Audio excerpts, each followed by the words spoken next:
Hi, I'm Kerry, and I've been retired for about 5 years, and previously I was a research librarian. And this is Bill.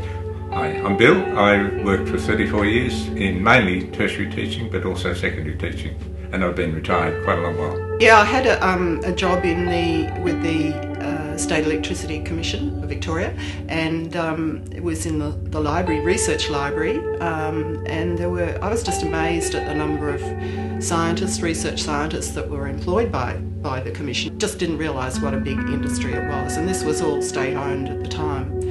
And then my other connection is that my grandfather worked for the ECC, as it was, and he was a carpenter, electrician. He was there until he retired, and then his son went in to work at the ECC, who worked until he retired. Well, we're realising how much we need those apprentices, and all along, of course, this was a government enterprise, and these wealth didn't flow overseas, and that's very important.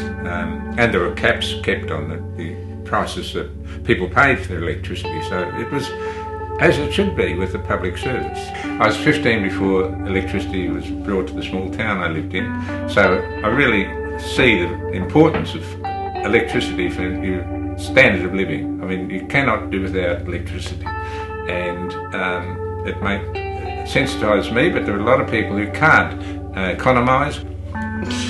Bill says he turns the lights off after me, and I do suggest, is it cold enough to put the heater on yet?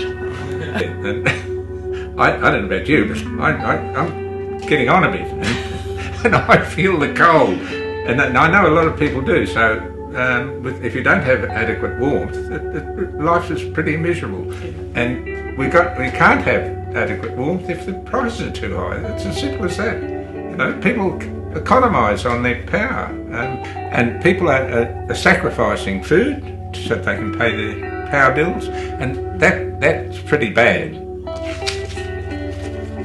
The bills have gone up, the power bills have gone up another 20% this year.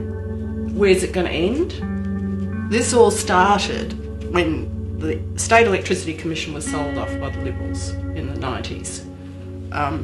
And now, where is it going to end? Yeah, and what really sticks in my throat is that the benefits are going to a few executives funneling the money overseas companies. I mean, rather than to all the people of Australia, or Victoria rather, who own them. Now, all this has happened since the privatisation.